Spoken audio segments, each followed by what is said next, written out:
Now, arguably the antagonist of this season is Bakugo Katsuki, but I'll cover that a little more in the review later.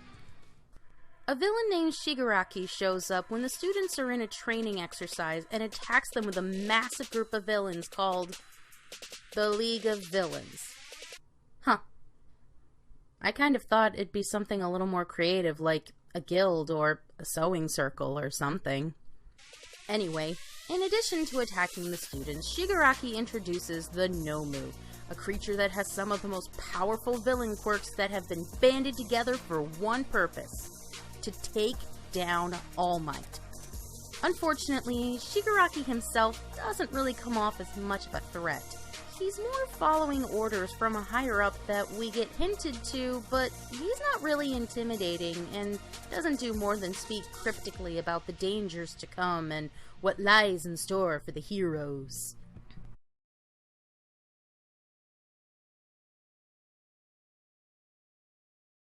Okay, now I want to get into the real reason I wanted to talk about My Hero Academia. As I said before, I typically don't enjoy shonen series. I remember watching stuff like Dragon Ball Z, Naruto, and Bleach when I was a kid, and I always remember thinking the same thing. What's the difference? What about these shows stands out and makes them different from each other? As someone who was just getting into anime, these shows were incredibly similar to each other. It's easy to see how people could think that this was all there was to anime because, well, for a while, that was all we got in the States. The same hot-headed heroes, the same ditzy or bitchy girls, and the same one-joke character that you either found hilarious or super annoying. Because of this, I stayed away from shonen shows. I didn't think they ever had anything else to offer, and that they were all the same. Genre of shonen. A shonen is a manga aimed at young boys. Manga like Dragon Ball, One Piece, Naruto, and Bleach all fall under this category. Generally speaking, shonen are bad. They all follow the same stupid cliches and rarely ever try to do anything different. The character development is stale, if existent at all. The heroes always win. There are often ass-pull explanations to get characters out of certain situations. The romance is absolute trash. The fights, while usually are good, can be repetitive. The plot is highly predictable and formulaic and is designed in a way that the story can continue forever. And finally, they are all built upon the foundation of style over substance, where things like plot and development of characters do not matter because things look cool. They were all the same.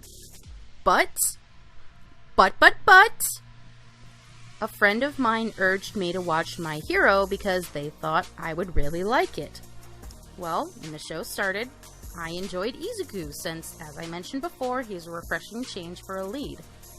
But honestly, what sold me on the show was the relationship that was cultivated between Izuku and Bakugo. These two are such polar opposites who want the same thing. Bakugo was willing to do whatever it took to become a hero, no matter who he had to beat. He knew his quirk was powerful, and he knew he was powerful too. Hell, Bakugo was on his way to being the first person from his school to ever be accepted into the hero program. So when someone like Izuku comes around and, to Bakugo, basically steals away all of his hard work, of course he's pissed! Izuku is basically taking away the one thing Bakugo had to make him superior. But now, they're the same, on a level playing field. If anything, Bakugo feels like he's becoming weaker as Izuku becomes stronger. He's known Izuku his entire life, and has never seen him use any kind of quirk, so Bakugo has to assume that Izuku either cheated to get into the program, or he's been lying to Bakugo his entire life. This all clashes in an exercise where the students have to enter an abandoned building and split into teams of heroes and villains in what ultimately amounts to a game of capture the flag. Bakugo is on the villain's side, while Izuku is on the hero's side.